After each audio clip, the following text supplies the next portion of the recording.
প্রতিবেশী বলতে এক বুড়িমাও তো সে হাবিবে পয়গম্বরের পথে কাঁটা বিছিয়ে রাখত। যদিও সে দূরের ছিল, তথাপিও হাবিবে পয়গম্বর হিসাব করেছেন সে আমার প্রতিবেশী, আমি তার অবস্থানটা দেখে আসব।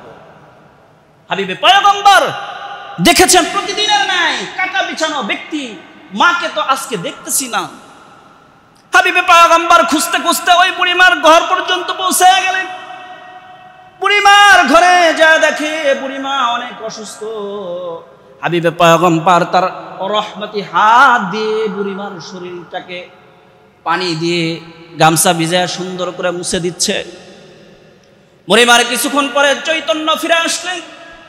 হাবিবে পয়গম্বরের হাতটা ধরে বলতেছে, কে হে কে আমার ঘরের মধ্যে? আজকে 3 দিন পর্যন্ত আমি অসুস্থ, কেউ তো আসলো না, তুমি কে বাবা?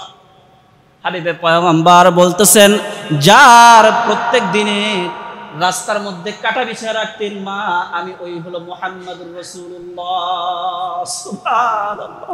আরে প্রেম তো এখানে, ভালোবাসা তো এখানে। মুহাম্মদুর রাসূলকে যখনই শুনছে মুহাম্মদুর রাসূল, মহিলা তার শরীরটা নুয়ে গেছে, জীর্ণ শীর্ণ, ওই শরীরটা উঠাইতে পারে না, চেষ্টা করতেছে উঠানোর জন্য। একটু বাঁকা হয়ে আল্লাহর রাসূলকে কাছে টাইনে বসায় বলে, বাবা কতদিন তোমাকে কষ্ট দিয়েছি, মুহাম্মদ নামে ব্যক্তিকে আমি পছন্দ করতাম না। মুহাম্মদ নামে ব্যক্তি সকল মানুষের মধ্যে বিবাদ সৃষ্টি করে, আমি এটাই জানতাম। মুহাম্মদ নামের ব্যক্তি যে এত প্রিয়, এত প্রিয়, মুহাম্মদ নামের ব্যক্তি যে এত মাহবুব, এত মাহবুব, আমি এখন অনুভব করেছি। হায় হায়, মুহাম্মদ ছাড়া তো আজকে আমার এই অন্ধ কুঠুরিতে জীর্ণ শীর্ণ ঘরে কেউ আসলো না গো।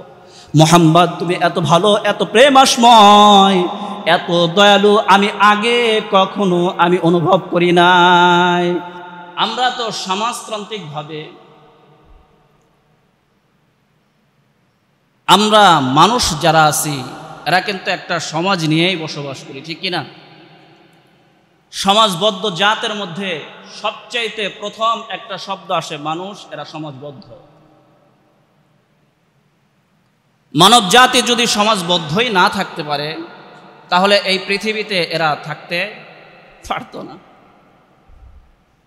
আল্লাহ পাক রব্বুল আলামিন যখন এই পৃথিবীতে সাইয়েদনা হযরত আদম আলাইহিস সালামকে পাঠান নাই, এমত অবস্থায় আল্লাহ তাআলার কাছে ফেরেশতারা বলছিলেন, আল্লাহ মানব জাতকে সৃষ্টি করার দরকার নাই,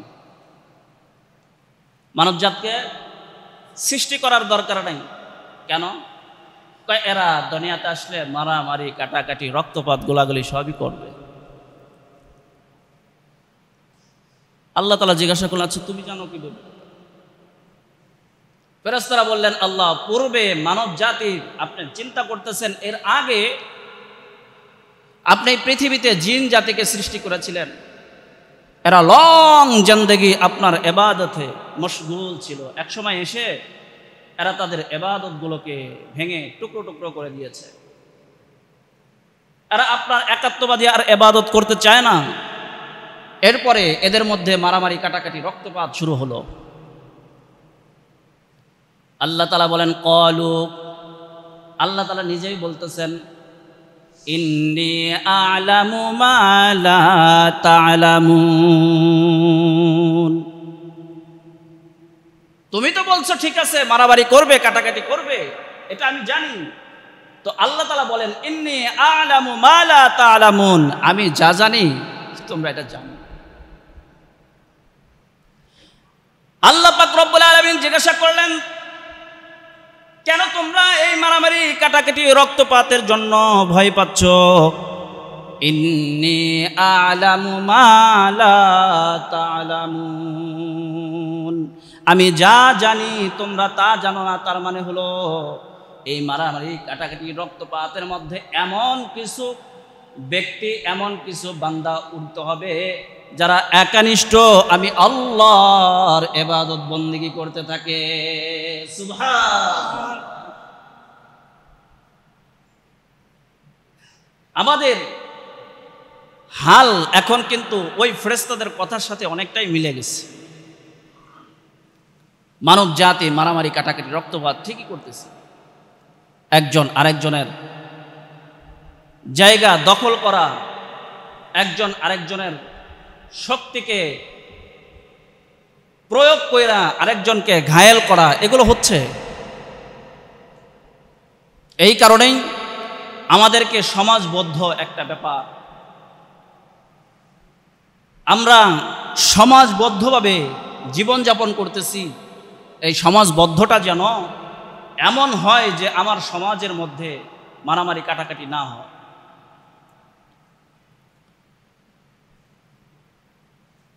আমরা যে বসবাস করতেছি, আমাদের প্রশ্ন হলো এই বসবাসের মধ্যে আমরা কতটুকু আয়ত্ত নিয়ে, আমার ঘর থেকে কতটুকু আয়তন নিয়ে আমরা একটা সমাজবদ্ধ অবস্থাতে জীবনযাপন করতে পারি। হাবিবে পয়গম্বর বর্ণনা করেন, কয় 40টা ঘর এটা তোমার আওতাধীনে। সুবহানাল্লাহ। ডানে 40, বামে 40, সামনে 40, পেছনে 40, অর্থাৎ তুমি যেখানে বসবাস করো এর থেকে ডানে বামে সামনে পেছনে 40টা ঘর নিয়েই হলো তুমি একজন। এই পুরাটা ঘরের জিম্মাদারি তোমার।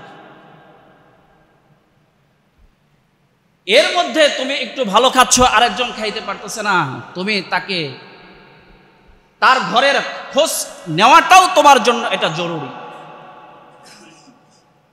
একজন অসুস্থ আছে, অসুস্থ ব্যক্তির সেবা শুশ্রূষার জন্য তোমাকে দৌড়ায় সামনে উপস্থিত হইতে হবে, কারণ তুমি 40 ঘরের মাঝে আছো, তোমাকে উপস্থিত হতে হবে।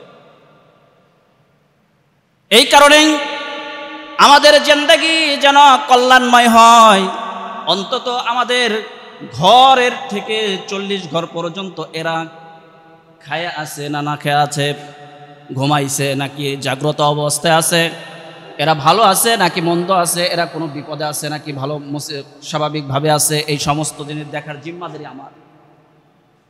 কিন্তু আমরা তো করতেছি না,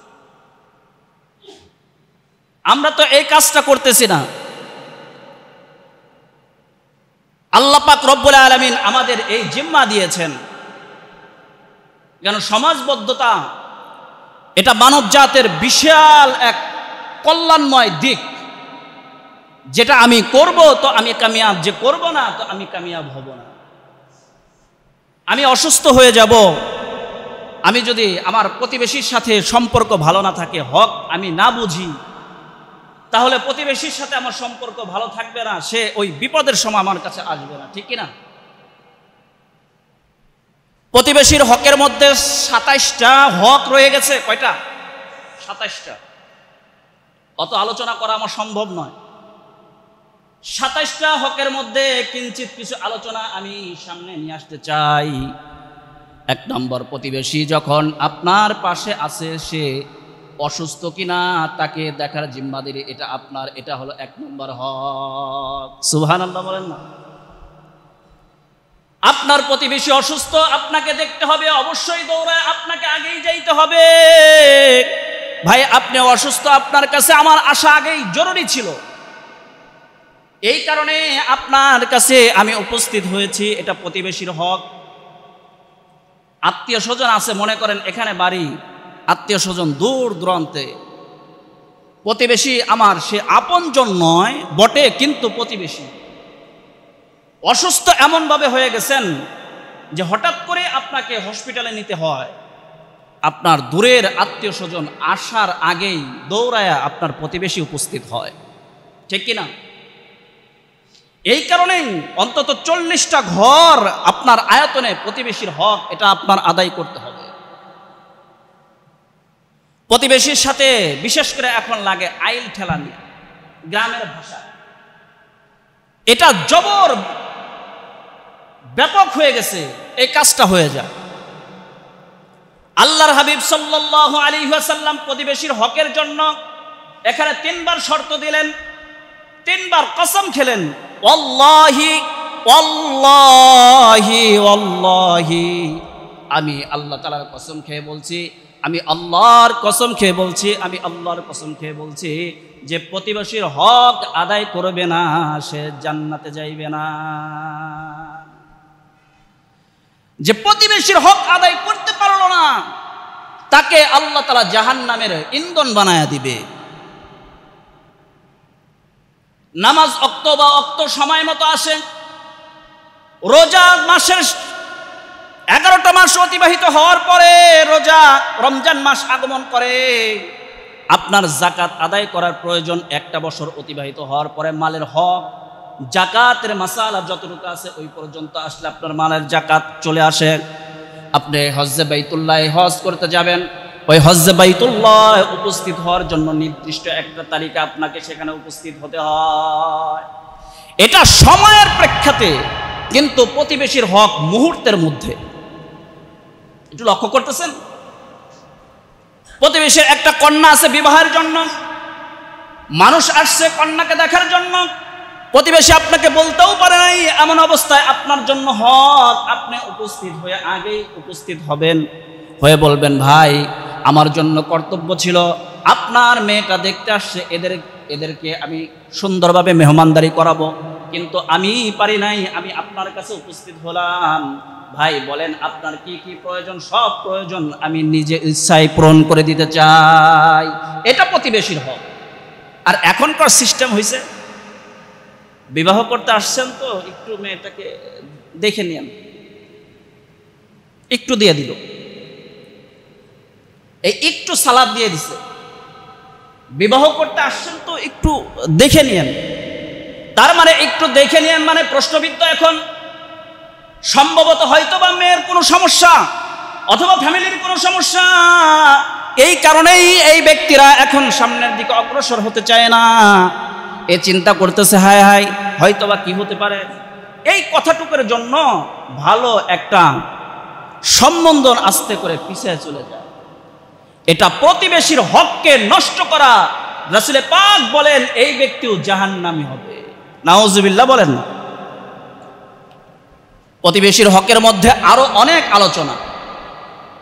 আমাদের প্রয়োজনে মা বোনদের দা বটি কুড়াল লাগে কিনা, লাগে কিনা? আমাদের প্রয়োজন হলে এক বাড়ি থেকে অন্য বাড়ি যায় বলি বোন তোমার বটিটা একটু দাও না, বোন তোমার দাওটা একটু দাও না, বোন তোমার সুসটা একটু দাও না, সে দিয়ে দেয়। কিন্তু যে না দেয়, একটা সূরা আছে মাউন, নাম কি বলে? একটা সূরার নাম হলো সূরাতুল মাউন। এই মাউন সূরা, মূলত মাউন শব্দের অর্থ হলো প্রয়োজনীয় জিনিস প্রতিবেশীর কাছ থেকে সে পাচ্ছে না, এই অবস্থায় সে জাহান্নামী হবে। প্রতিবেশী যে প্রয়োজনগুলো সে দিচ্ছে না, প্রয়োজনীয় জিনিস দিলে তোমাকে ফেরত দেওয়া হতো, তুমি দিলে না, তুমি মাউনের মধ্যে পড়ে গেলে। বটির প্রয়োজন ছিল তোমার, এটা তুমি দিলে না, এটা তুমি মাউনের মধ্যে পড়ে গেছো। সুসটা তুমি দিও নাই, এটা তুমি মাউনের মধ্যে পড়ে গেলে। এই কারণে প্রতিবেশীর হকগুলো যথাযথ আদায় করা, যথাযথ আবার বলেন না কি, যথাযথ আদায় করা। প্রতিবেশীর হক এমন একটা জিনিস যেটা আদায় না করলে আল্লাহর হাবিব 3 বার কসম খেয়ে একে জাহান্নামের দুঃসংবাদ দিয়েছে। নাউজুবিল্লাহ। তাহলে ইনশাআল্লাহ আমরা সকলে প্রতিবেশীর হক আদায় করবো তো ইনশাআল্লাহ? জোরে জোরে বলেন ইনশাআল্লাহ। আল্লাহ পাক রব্বুল আলামিন আমাদের সকলকে প্রতিবেশীর হক আদায় করার তৌফিক দান করেন। প্রতিবেশীর হক না আদায় করলে দেখেন শেষ, একবারে সর্বশেষ মুহূর্ত, যেটা আমার অন্তিম কাল চলে আসছে, আমার আত্মীয় স্বজন আসার আগেই দৌড়ায় প্রতিবেশী আমার ঘরে পৌঁছায় গেল, আমার নিঃশ্বাসটাও চলে গেল। আমার আত্মীয় স্বজন আসার আগেই আমার এই প্রতিবেশী আমার জন্য, আমার লাশের জন্য, গোসলের জন্য, দাফন কাফনের জন্য, গোরস্থানের কবর খনন করার জন্য এরা দৌড়ায় আগে আসে, তাই কি না? এই কারণে প্রতিবেশী এরা হচ্ছে সবচেয়ে আপনজন, কাছের জন। আমার নিজের আপন রক্তের ভাই আছে চট্টগ্রামে, এ আসতে গেলেও কমপক্ষে 8 থেকে 10 ঘন্টা লাগবে, কিন্তু আমার প্রতিবেশী দৌড় দিলেই আমার ঘরের মধ্যে। হাবিবে পয়গম্বরের এই কথাটাকে আমরা সর্ব অবস্থায় খেয়াল করে রাখবো। হায় হায়, প্রতিবেশীর হক যদি আমার থেকে আদায় না হয় তাহলে বিপদে কিন্তু আমাকে পড়তে হবে। ওই মৃত্যুর সময় কিন্তু আমার প্রতিবেশী দৌড়ে আমার আগে কাছে আসবে। এই কারণে মরণের আগে যখন তুমি উপস্থিত হবা, এই মরণের চিন্তা করে হলেও তোমার এই প্রতিবেশীর হককে তুমি আদায় করো। প্রতিবেশীর হক যদি আদায় না করতে পারি তাহলে বিপদ আর বিপদ। আমারও সন্তান আছে, এদের বিবাহ শাদীর মধ্যে ইন্ধন দিয়ে দিবে। আমারও প্রয়োজনীয় জিনিসপাতি আছে, যেটা আমার প্রয়োজন অপরের কাছে আমি দিব না, অপরের কাছে চাওয়ার সময় আমাকে কিন্তু এভাবে হেনস্থ করে দিবে। এই কারণে প্রতিবেশী সবচাইতে আপনজন, কাছের জন, মোহাব্বতের মানুষ। যদিও ব্লাডিং সমস্যা সম্পর্ক না হয়, যদি রক্তের বাঁধনের সম্পর্ক না হয়, তথাপিও প্রতিবেশী সবচাইতে আপনজন, কাছের মোহাব্বতের মানুষ। এই কারণে প্রতিবেশীর সাথে সবসময় করার জন্য ভালোবাসা দেওয়া, ভালোবাসা আদান প্রদান করা প্রতিবেশীর হকের মধ্যে গুরুত্বপূর্ণ। দেখেন হাবিবে পয়গম্বর এক হাদিসে বর্ণনা করেছেন গুরুত্বপূর্ণ কথা। প্রতিবেশীকে আপনি কিছু দিবেন না, তথাপি আপনি এমনভাবে চেপে নেন, আপনি ফল নিয়ে আসতেছেন বাজার থেকে ব্যাগ ভরে, আপনি ব্যাগ ভরে ফল নিয়ে আসতেছেন। প্রতিবেশী দেখলে সে দুর্বল, এই ফলগুলো সে কিনতে পারতেছে না, তার হৃদয়ের মধ্যে একটু ব্যথা লেগে যেতেছে। আহারে, ওই বাড়ির বাচ্চা ফলটা দেখার পরে তার মনের মধ্যে একটু ব্যথা লাগছে, আব্বু তুমি ফল আনো নাই, অমুক ভাই তো ফল খাচ্ছে। এই যে দেখেন প্রতিবেশীর হকের দৃষ্টিটা একটু খেয়াল করেন। আপনি যদি তার সাথে এই ফলটাকে আপনি না দিতে চান, তাহলে হাবিবে পয়গম্বর বর্ণনা করেছেন যে এই ফলটাকে তুমি সুন্দর করে পেঁচা নাও, যাতে এই প্রতিবেশী না দেখে। প্রতিবেশী দেখলে এর মধ্যে একটা তার টান চলে আসবে, তার সন্তান দেখলে তার সন্তানের একটা টান আসবে। প্রতিবেশীর পকেটে টাকা নাই, সে আনতে পারবে না, তার বাচ্চার হৃদয়ের মধ্যে কষ্ট অনুভব হবে। এই কারণেই তুমি এটাকে কি করে নাও, প্যাকেট করে নাও, গোপন করে নাও। রাসূল পাক সাল্লাল্লাহু আলাইহি ওয়াসাল্লাম আরো হাদিসের আরেকটু সামনে যে এই কথা বলছেন, তোমরা গোশত রান্না করো, এই গোশতের মধ্যে ঝোলটাকে বাড়ায় দাও।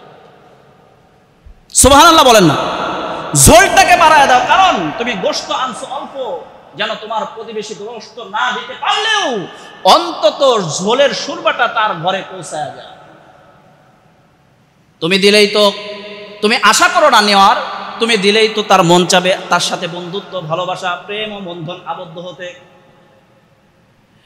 তুমি এটাও পারতেছো না, তাহলে রাসূল বলেন দরজা লাগাও, জানালা লাগাও, এরপরে তুমি রান্না করো, যেন এই ঘ্রাণটা অপরের নাকে না পৌঁছায়। হয়তো হতেও পারে তার পকেটে টাকা নাই, তার বাচ্চার আবদার চলে আসবে, সে তার বাচ্চার আবদার পূরণ করতে পারবে না, সে কষ্টের মধ্যে পড়ে যাবে। কাল কিয়ামতের ময়দানে আল্লাহ পাক রব্বুল আলামিন সমস্ত প্রতিবেশীদেরকে কাছে কাছে নিয়ে দাঁড়ায় বলবেন, বলো প্রতিবেশীর হক আদায় করেছো কিনা। নামাজের ওয়াক্ত ছিল নির্দিষ্ট, ওই সময় না আসলে নামাজ ফরজ হয় না।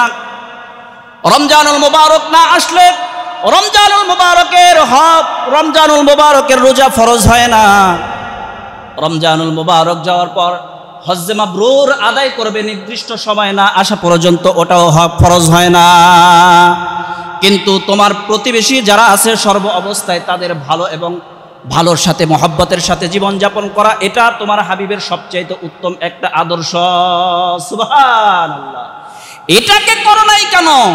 আল্লাহর রাসূল 3 কসম দিয়ে বলছেন, খবরদার প্রতিবেশী অসন্তুষ্ট হয়ে তুমি জাহান্নামী হবা।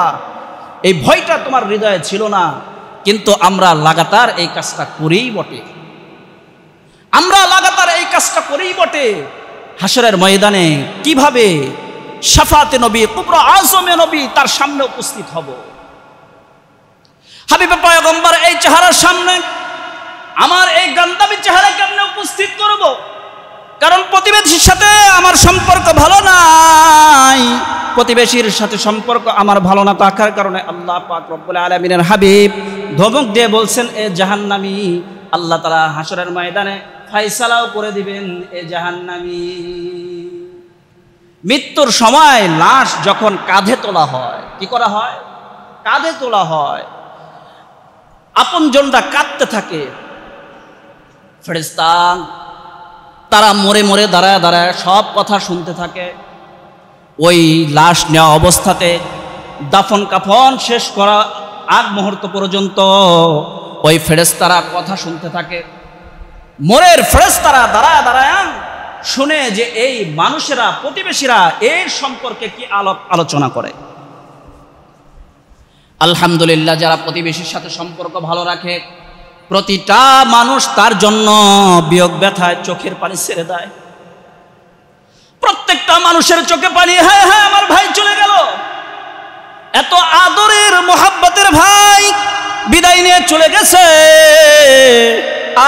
তাকে আর কখনো পাওয়া যাবে না, তার আচরণগুলো আমার হৃদয়কে কেড়ে নিল। এই যে একটা ভালোবাসার টান, মোহাব্বতের কথা, এটা ফেরেশতারা মরে মরে দাঁড়ায় দাঁড়ায় শুনতে থাকে। সমস্ত ফেরেশতারা এটাকে রেকর্ড করতে থাকে, লিখতে থাকে। লেখা মালিক ও মেহেরবান আল্লাহ পাক রব্বুল আলামিনের কাছে উপস্থিত হয়ে যান। রব্বে জলিল জিজ্ঞাসা করেন, এই ফেরেশতারা, আমার ওই বান্দাকে কবরের মধ্যে রাখা হলো, ফেরেশতা মুনকার নাকির এসেছে, আয়েশা তাকে উঠায়া বসাইছে। এখন জিজ্ঞাসা করতেছে, মান রব্বুকা, তোমার রব কে, বলো বলো। আমান দীনুকা, তোমার দিন কি, তোমার ধর্ম কি, তুমি বলো। হাজা রাসূল, এই ব্যক্তি, এই নবীকে, এই ব্যক্তিকে চেনো কিনা, তুমি বলো।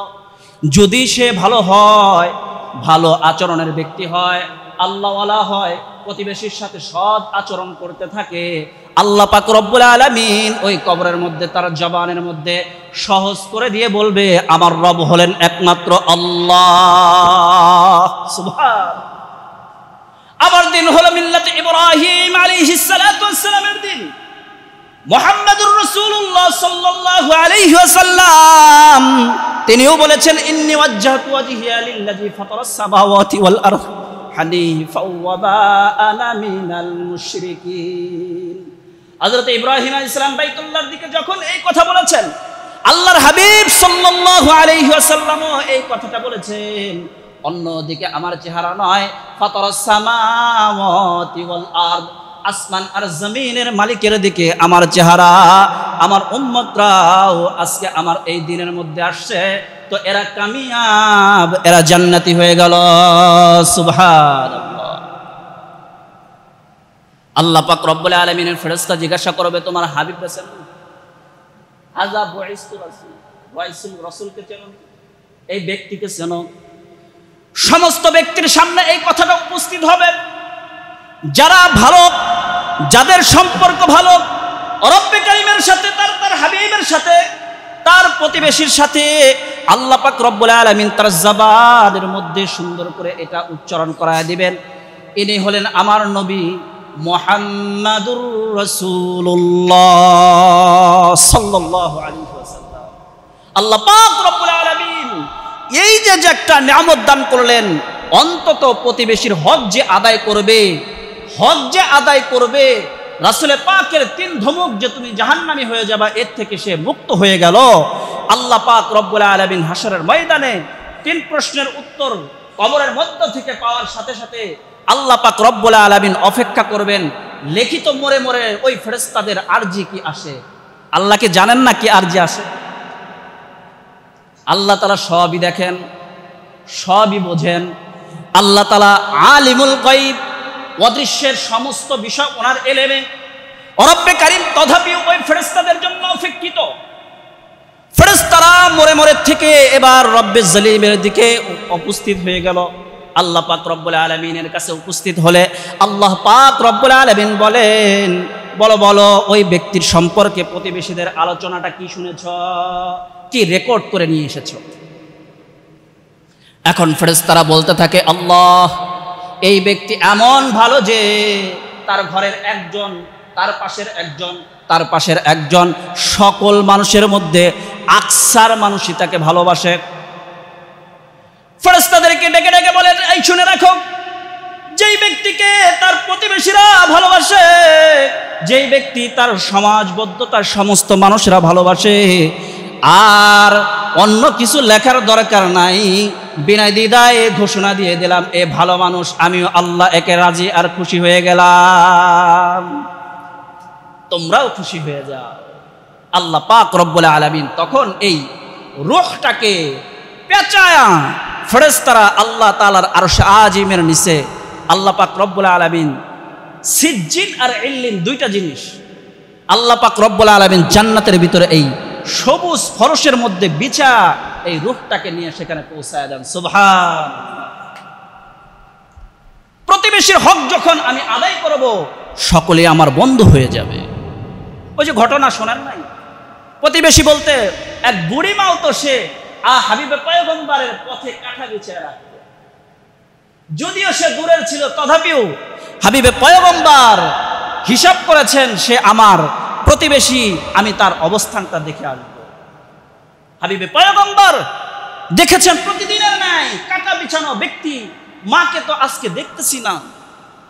হাবিবে পয়গম্বর খুঁজতে খুঁজতে ওই বুড়িমার ঘর পর্যন্ত পৌঁছে গেলেন। বুড়িমার ঘরে যা দেখে বুড়িমা অনেক অসুস্থ। হাবিবে পয়গম্বর তার রহমতি হাত দিয়ে বুড়িমার শরীরটাকে পানি দিয়ে গামছা ভিজায় সুন্দর করে মুছে দিচ্ছে। বুড়িমার কিছুক্ষণ পরে চৈতন্য ফিরে আসলেন। হাবিবে পয়গম্বরের হাতটা ধরে বলতেছে, কে হে কে আমার ঘরের মধ্যে আজকে 3 দিন পর্যন্ত আমি অসুস্থ, কেউ তো আসলো না, তুমি কে বাবা? হাবিবে পয়গম্বর বলতেছেন, যার প্রত্যেক দিনে রাস্তার মধ্যে কাটা বিছিয়ে রাখতেন মা, আমি ওই হলো মুহাম্মদুর রাসূলুল্লাহ। সুবহানাল্লাহ। আরে প্রেম তো এখানে, ভালোবাসা তো এখানে। মুহাম্মদুর রাসূলকে যখনই শুনছে মুহাম্মদুর রাসূল, মহিলা তার শরীরটা নুয়ে গেছে, জীর্ণ শীর্ণ, ওই শরীরটা উঠাইতে পারে না, চেষ্টা করতেছে উঠানোর জন্য। একটু বাঁকা হয়ে আল্লাহর রাসূলকে কাছে টেনে বসায় বলে, বাবা কতদিন তোমাকে কষ্ট দিয়েছি, মুহাম্মদ নামে ব্যক্তিকে আমি পছন্দ করতাম না। মুহাম্মদ নামে ব্যক্তি সকল মানুষের মধ্যে বিবাদ সৃষ্টি করে, আমি এটাই জানতাম। মুহাম্মদ নামের ব্যক্তি যে এত প্রিয়, এত প্রিয়, মুহাম্মদ নামের ব্যক্তি যে এত মাহবুব, এত মাহবুব, আমি এখন অনুভব করেছি। হায় হায়, মুহাম্মদ ছাড়া তো আজকে আমার এই অন্ধ কুঠুরিতে জীর্ণ শীর্ণ ঘরে কেউ আসলো না গো। মুহাম্মদ তুমি এত ভালো, এত প্রেমাসময়, এত দয়ালু, আমি আগে কখনো আমি অনুভব করি নাই। ওমা আরসালনাকা ইল্লা রাহমাতাল লিল আলামিন। আল্লাহ পাক রব্বুল আলামিন মুহাম্মদুর রাসূলকে এই ধরাধামে প্রেরণ করেছেন রহমত হিসাবে। সুবহানাল্লাহ। হাবিবে পয়গম্বর আগমন করেছেন আমাদের কাছে রহমত হিসাবে, দয়া হিসাবে। আহারে কেমন কেমন দয়া! হাবিবে পয়গম্বর বসে আছেন মেহরাবের মধ্যে, সাহাবারা তার সামনে বসা। হঠাৎ করে দেখে বনের একটা বাঘ ওনার মসজিদের নববীর দিক দিয়ে ভিতরে ঢুকতেছে। সাহাবারা পরেশান হয়ে গেলেন, ইয়া রাসূলুল্লাহ, এই বাঘটা হিংস্র প্রাণী বাঘ, পাহাড়ের ওই বাঘটা এখানে উপস্থিত হলো, না জানি কোন ক্ষতি করে বসে। হাবিবে পয়গম্বর বাঘের দিকে তাকায়া, বাঘটার দিকে তাকায়া সাহাবাদেরকে ইশারা করে বসায় দিতেছেন, কয় বসে যাও, ইজলিস বসে যাও। কারণ সে এই মসজিদের নববীতে এমনি আসে নাই, হয়তোবা তার মনের কোনো ব্যথাকে আর যে আমার কাছে পেশ করার জন্যই আসলো। হাবিবে পয়গম্বর সাহাবাদেরকে জায়গা মতো বসায় দিলেন। এবার বাঘটা তার কদম কদম করে পেয়ারা হাবিবের সামনে উপস্থিত হয়ে গেলেন। হাবিবে পয়গম্বর বাঘের কাছে কানটাকে নয়া দিলে, এবার বাঘটা তার জবান থেকে কি যেন বলে, কি যেন আস্তে আস্তে আওয়াজ দিয়ে বলে গেল।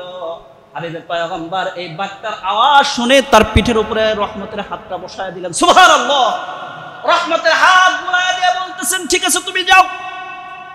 এই কথা বলা দেরি, বাঘ আর ঘুরতে দেরি। সে ঘুরে এবার হাঁটতে হাঁটতে যেই পাহাড় থেকে আসছিল ওই পাহাড়ের দিকে রওনা হয়ে গেলে হাবিবে পয়গম্বর 2 জন সাহাবাকে বললেন, আসো সাথে আসো। সাহাবায়ে কেরামকে নিয়ে সাথে চললেন। হাঁটতে হাঁটতে পাহাড়ের উপর পর্যন্ত পৌঁছায় গেলে হলো বাঘ ছিল, হরিণ, সমস্ত পশু পাখিরা হাবিব পয়গম্বরের দিকে যার যার গুহা থেকে তাকায় রয়েছে। আল্লাহু আকবার কাবীরা। হাবিব পয়গম্বরের এই দৃশ্যটা দেখার পর নবী পয়গম্বর আলাইহিস সালাতু ওয়াস সালামের আগমনী দেখে সমস্ত পশুরা আল্লাহর হাবিবের চেহারার দিকে তাকিয়ে আছে। আল্লাহর হাবিব তার চেহারার দিকে তাকায় বাঘকে ডাকতেছেন, কে হে, তুমি আসছিলা আমার কাছে বিচার দেওয়ার জন্য, আসো বিচার করে দেই। অন্য অন্য বাঘদেরকে সামনে তলব করলে সব বাঘরা সামনের দিকে উপস্থিত হয়েছে। হাবিবে পয়গম্বর বলতেছে, শোনো, বৃদ্ধা যে আছে তাকে কদর করা তোমাদের জন্য জরুরি হয়ে গেছে। এক সময় বাবা হয়ে গেছে, এক সময় জওয়ানি ছিল, এক সময় বার্ধক্য চলে আসছে, এক সময় সে অবস্থানে পৌঁছায় গেছে। এখন সে তার নিজের খাওয়া দ্বারা সে নিজের আহারকে যোগাইতে পারে না। এই কারণেই কি তোমরা সকলে এদেরকে না খাওয়া রাখবে? না খাওয়া রাখো না, তোমরা যখন তোমাদের খাবারটা জুটবে এই অবস্থায় একেও কিছু ভাগ দিও। এ দুর্বল হয়ে যাওয়ার কারণেই আমি পয়গম্বরের কাছে আসছে তোমাদের বিষয়ে নালিশ দেওয়ার জন্য। হাবিবে পয়গম্বর সকলকে এভাবে ডাইকে বুঝায়া দিলেন। প্যারা হাবিবের এই কথা শুনে সমস্ত বাগেরা আল্লাহর হাবিবকে আশ্বস্ত করলেন, ইয়া হাবিবাল্লাহ, ইয়া রাসূলুল্লাহ, আপনি আমাদেরকে এই মীমাংসায় এত সুন্দর করে দিলেন। হ্যাঁ, আজকের থেকে আমাদের এই শিক্ষা হয়ে গেল, আমরাও কখনো আমাদের বার্ধক্য, বাবা মা যারা বাঘ আছে এদেরকে আর কখনো কষ্ট দিব না। ওয়া রাহমাতাল লিল আলামিন কামিলুল হায়া, ওয়া রাহমাতাল লিল আলামিন সবসবি আয়া হায়া, ওয়া রাহমাতাল লিল আলামিন। আল্লাহু আকবার। আল্লাহর হাবিব তো রাহমাতাল লিল আলামিন, তিনি আমাদেরকে সমাজবদ্ধতা শিক্ষা দিয়েছেন। তিনি আমাদেরকে, আমাদের সকলকে অন্তত 40টা ঘর যারা আছে এটা আমাদের হক, এটা পরিবারের হক। সকলে এই হককে আদায় করলে আল্লাহ পাক রব্বুল আলামিন আমাদেরকে কাল কিয়ামতের ময়দানে প্রশ্নবিদ্ধ করবে না আর জাহান্নামে দিবেন না। আল্লাহ তো উসিলা চাবেন। কি চাবেন ভাই? উসিলা চাবেন। উসিলাতে রব্বে কারীম আমাদেরকে কাল কিয়ামতের ময়দানে মাফ করে দিবেন। কেউ নামাজের কারণে মুক্ত পাবে না, কেউ হজ্জে বাইতুল্লাহ হজ করার কারণেও মুক্ত পাবে না, কেউ সারাটা জিন্দেগি রোজা রাখলেও সে আজাদি হবে না। রব্বে কারীম কোনো একটা আমলের কারণে আল্লাহ পাক রব্বুল আলামিন তাকে মাফ করে জান্নাতে দিয়ে দিবেন। সুবহানাল্লাহ। ইমাম মুসলিম রাহমাতুল্লাহি আলাইহি অথবা ইমাম আবু দাউদ রাহমাতুল্লাহি আলাইহি নদীর সাইড দিয়ে হাঁটতেছিলেন।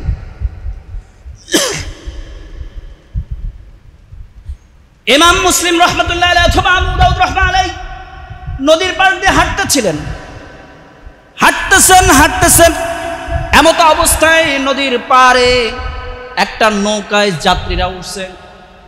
যাত্রীগুলো সকলে উঠলো, মেশিন স্টার্ট দিয়ে দিল। এই অবস্থাতে কে যেন একজন হাসি দিল। কে দিল? হাসি দিয়ে বলল আলহামদুলিল্লাহ।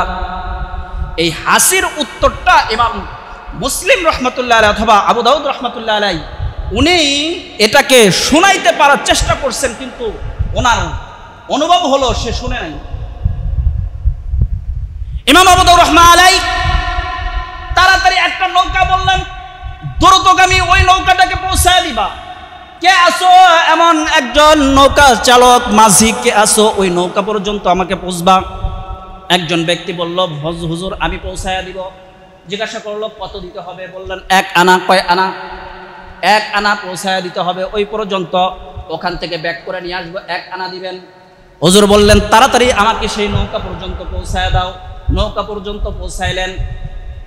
হুজুর সেখানে উপস্থিত হয়ে বললেন, কে হে ভাই? এমন আসো যে কিছুক্ষণ আগে পারের মধ্যে তুমি হাসি দিয়েছিলে, এরপরে আলহামদুলিল্লাহ বলছো। আমার জন্য জরুরি এবং ওয়াজিব হয়ে গেছে তোমার হাসির উত্তরটা দেওয়া। আমি পারি নাই ভাই, নৌকা নিয়ে তোমার পর্যন্ত পৌঁছলাম, এই অবস্থায় তুমি হাসির উত্তরটা শোনো। ইয়ারহামুকাল্লাহ। কি বলছেন? ইয়ারহামুকাল্লাহ। হাসির উত্তর নিয়ে দেওয়ার পরে উনি চলে আসেন। কিছুদিন পর উনি ইন্তেকাল করলেন। ইন্তেকাল করার পর কিছুদিন চলে গেলে ওনার এক আপনজন কাছের বন্ধু স্বপ্নে দেখতেছেন উনি আল্লাহ তাআলার জান্নাতের মধ্যে বসে আছেন। সুবহানাল্লাহ। ইমাম মুসলিম রাহমাতুল্লাহি আলাইহি জান্নাতের মধ্যে বসেন। বন্ধু জিজ্ঞাসা করে, হাই বন্ধু, রব্বে কারীম তোমার সাথে কি আচরণ করলো? কবরের মধ্যে তুমি পৌঁছায় গেছো, সেখান থেকে আল্লাহ তাআলা তোমাকে জান্নাতের মধ্যে দাখিল করবে, কবরের জিন্দেগি আল্লাহ তাআলা তোমার সাথে কি আচরণ করলো? কবরের মধ্যে ওই জান্নাতের বসে থাকা বন্ধু এবার বলতেছেন, আল্লাহ পাক রব্বুল আলামিন আমাকে দয়ার মায়া করে ক্ষমা করে দিয়েছেন। সুবহানাল্লাহ। এই বন্ধু স্বপ্নের মধ্যেই জিজ্ঞাসা করলেন, আল্লাহ পাক রব্বুল আলামিন আপনাকে এমন এক দৌলত দিয়েছেন, মুসলিম অথবা আবু দাউদের মতো সবচেয়ে বড় একটা কিতাব আপনি রচনাটা আপনি নিজে লিখেছেন, এই কারণেই হয়তোবা এতগুলো হাদিস আপনি লেখার কারণে আল্লাহ তাআলা আপনাকে দয়ার মায়া করে মাফ করে দিলেন। হুজুর বলতেছেন, না হে না গো, সেই কারণে আল্লাহ পাক রব্বুল আলামিন আমাকে ক্ষমা করেন নাই। ভাই, আমি ছোট্ট একটা আমল আমার জিন্দেগিতে আল্লাহ তাআলা তৌফিক দিয়েছেন বটেই করেছিলাম। সেটা কি করেছিলেন এমন যে কারণে আল্লাহ পাক আপনাকে ক্ষমা করে দিলেন? আল্লাহ পাক রব্বুল আলামিন আমাকে ক্ষমা করে দিয়েছেন। নদীর পাড় দিয়ে যখন হাঁটতেছিলাম, এমত অবস্থায় এক মুসলমান ভাই হাসি দিলেও তার উত্তর আমার জন্য জরুরি ছিল। এই অবস্থাতে তাকে পর্যন্ত পৌঁছানো আমার জরুরি ছিল। এক আনা দিয়ে একটা নৌকা ভাড়া করে তার পর্যন্ত পৌঁছলে তার উত্তরটা শোনায়া দিলে আল্লাহ পাক রব্বুল আলামিন এটা দেখার কারণে, এই কাজটা করার কারণে আল্লাহ তাআলা দয়া আর মায়া করে আমাকে ক্ষমা করে দিয়েছেন। সুবহানাল্লাহ। আমার বলা উদ্দেশ্য ঘটনা এটার জন্য যে আল্লাহ তাআলা কখন কোন অবস্থায় কোন আমলের বদলতে আমাকে ক্ষমা করবেন আমি জানি। আল্লাহ পাক রব্বুল আলামিন আমাদের সকলকেই ক্ষমা করে দিবেন। তবে বা ঈমানের জিন্দেগি ধারণ করা, সর্ব অবস্থায় ঈমানি হালাতে থাকা, সর্ব অবস্থায় কি থাকা? ঈমানি হালাতে থাকা। আমার পরিবার প্রয়োজন, আমার পাশের যারা আছে, হুকুক ইবাদ, হুকুক আল্লাহ, বান্দার হক আর আল্লাহর হক যদি আমি যথাযথ আদায় করতে পারি, ও রব্বে কারীম আমাকে কাল কিয়ামতের ময়দানে আল্লাহ পাক রব্বুল আলামিন দয়া আর মায়া করে আদর করে আমাকে মাফ করে জান্নাতি ঘোষণা করে দিবেন। সুবহান। করব তো ইনশাআল্লাহ, করব তো ইনশাআল্লাহ। আমরা আমাদের পরিবারে, আমাদের ঘরের থেকে 40 ঘর পর্যন্ত, ডানে বামে সামনে পেছনে যারা আছে সকলেই আমাদের বলেন কি প্রতিবেশী। এই প্রতিবেশীর হকগুলো যখন আমি আদায় করব, ইনশাআল্লাহ আমাদের বরকত হবে। দান চলতেছে ইনশাআল্লাহ, বেশি বেশি দান করেন। আল্লাহ তাআলার ঘর, মান বানা লিল্লাহি মাসজিদান বানাল্লাহু লাহুল বাইতান ফিল জান্নাহ। আমার সম্ভব না একটা মসজিদ পুরাপুরি আমি নিজের টাকায় বানাবো, পারবো কি? কিন্তু আমার 1 টাকা এই মসজিদে ঢুকলো, হয়তোবা একটা টাইলসের মধ্যে ঢুকছে, অথবা একটা ইটের মধ্যে ঢুকছে, অথবা এই টাকাটা ঘেটের মধ্যে ঢুকছে, কোনো না কোনো জায়গায় আমার 1 টাকা ঢুকছে। এর জন্য আল্লাহ পাক রব্বুল আলামিন জান্নাতের মধ্যে আমাকে বিশাল বড় একটা বালাখানা দান করবেন। সুবহানাল্লাহ। আর যিনারা জায়গা দিছেন, জমি দিছেন, যিনারা এত সুন্দর করে একটা পরিবেশ করে দিলেন ইবাদতের জন্য, তাদেরকে কেমন দিবেন? আল্লাহ